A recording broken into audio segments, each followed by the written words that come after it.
Bom, agora a gente vai falar do pipap nível 1, que é o tipo de pipap mais básico que existe, aquele pipap que você vai utilizar em materiais a granel. Por exemplo, você injeta plásticos, então você vai ter que comprar a matéria-prima. Geralmente vem sacos de plástico, né? Aquele monte de bolinha que você vai colocar lá na sua máquina, vai derreter e vai injetar o produto. Então você trabalha com borracha, você vai receber tiras de borracha, você vai receber um monte de pó que você vai fazer aquela fórmula para você produzir a sua borracha e depois produzir o seu produto final. Então, sempre que você comprar uma matéria-prima que vem a granel, você vai lidar com o pipap nível 1.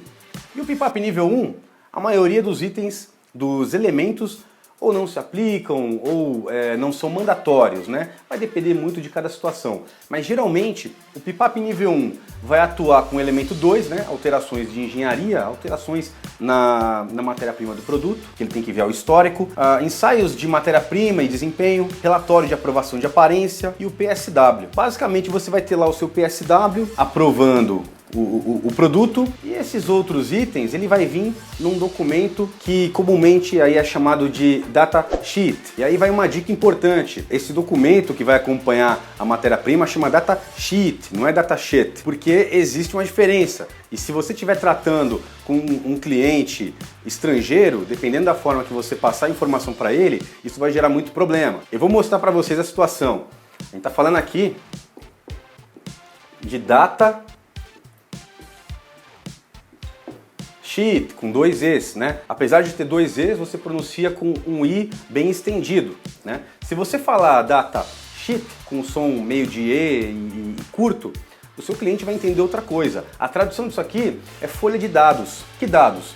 Esses dados aqui. Então é o data sheet. Se você falar data sheet, ele vai entender que são dados de merda. E aí você imagina a situação, né? Eu já vi esse tipo de coisa acontecer. Isso é o tipo de coisa que você não aprende nos cursos, né? E aí você fica sujeito a passar por alguma situação vexatória, né? Nessa andança aí pela indústria, eu já vi situações em que a colaboradora mandou os dados para o cliente e ligou dizendo e pronunciando de forma errada, né? Era um cliente estrangeiro. Isso gerou um pouco de confusão, né? A gente percebeu, mas é uma informação importante, porque dependendo da forma que você pronunciar isso aqui, o seu cliente vai entender que você está enviando um dado bem sem vergonha para ele, e não é verdade, né? Então, a pronúncia é data sheet. Então presta muita atenção da forma que você vai se comunicar aí com o seu cliente. Beleza, pessoal? Bom, vamos falar sobre o pipap nível 2. Pipap nível 2 é aquele pipap que você vai aplicar em uma situação em que você já tem um produto e um processo validado, mas houve alguma mudança, né?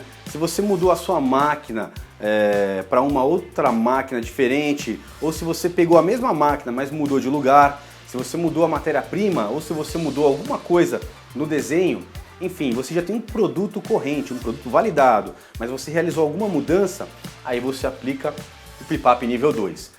Obviamente ele não vai ser um pipap que vai ser aplicado todos os elementos, mas dependendo da mudança, alguns são aplicados, outros não. E aí é muito relativo, é muito subjetivo, porque vai depender muito do que mudou ou no seu produto ou no seu processo. Uma coisa que você sempre vai ter que enviar, independente dos níveis de submissão do seu pipap, é o PSW.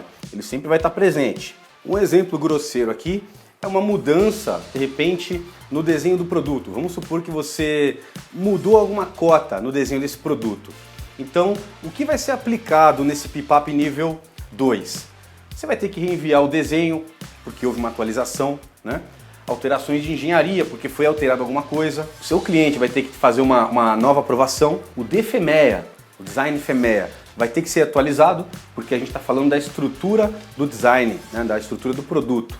Então, ele tem que ser refeito. Aliás, atualizado. Plano de controle. Aí vai depender muito da cota que foi mexida, mas pode ou não implicar em mudança no plano de controle. Relatório dimensional. Talvez você não precise mexer realizar um relatório dimensional com todas as cotas e só naquilo que mudou, né? Vai depender do seu cliente, vai depender do que ele pedir. Ensaios de matéria-prima e desempenho, controle estatístico do processo, amostra padrão e amostra de produto. Então, aqui é hipotético, tá? Lógico que depende de cada situação, mas hipoteticamente, se você mudou alguma coisa no desenho, esses são os primeiros elementos que você tem que olhar. Os demais provavelmente não serão aplicados, porque estão ligados a processo. Numa outra situação hipotética, a gente está falando aqui que o produto não mudou, é o mesmo produto, mas você fez alguma mudança no seu processo. Ou você alterou o maquinário, ou você mudou a sua máquina de lugar, ou você mudou o seu layout completo, enfim. Vamos falar de uma mudança no seu processo, não no seu produto. Então a gente quase que tem uma inversão aqui. Não vai precisar mandar o desenho e nem alterações de engenharia, porque não houve mudanças no produto. Também não vai aplicar DFMEA, provavelmente não vai aplicar MSA, depende muito da situação, né? Mais uma vez, isso aqui é hipotético, tá? É muito subjetivo e vai depender também do seu cliente e do que está mudando no processo. Ensaios de material e desempenho não aplicado, relatório de aparência, amostra padrão, gauges, calibração e requisitos específicos. Coloquei como não aplicado.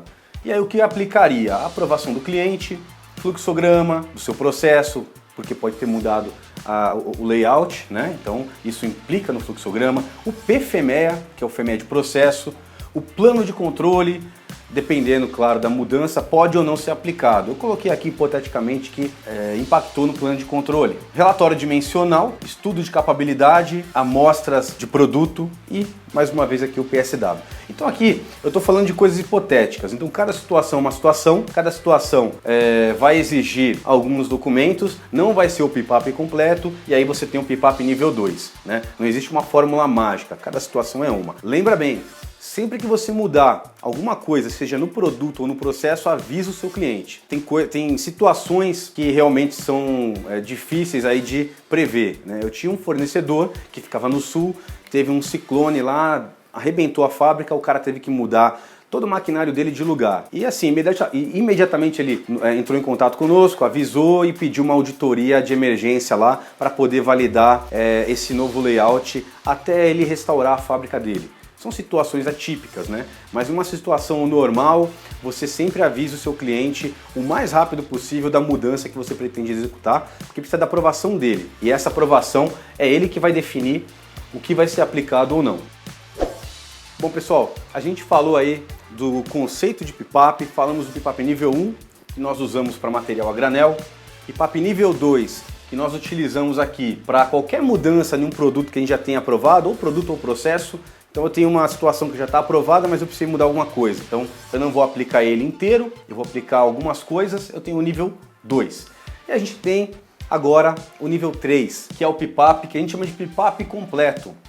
Ou seja, ele engloba tudo isso aqui. Ele engloba tudo que a IATF 16949 solicita para a aprovação de um produto. A diferença do nível 3 para o nível 4 é a seguinte: a gente tem um item aqui que é o 17, que são os requisitos específicos do cliente. Então, quando eu faço um PIPAP nível 3, eu estou falando de um desenvolvimento que eu estou começando do zero, mas eu não tenho um requisito específico do meu cliente. Eu só tenho os requisitos da IATF 16949.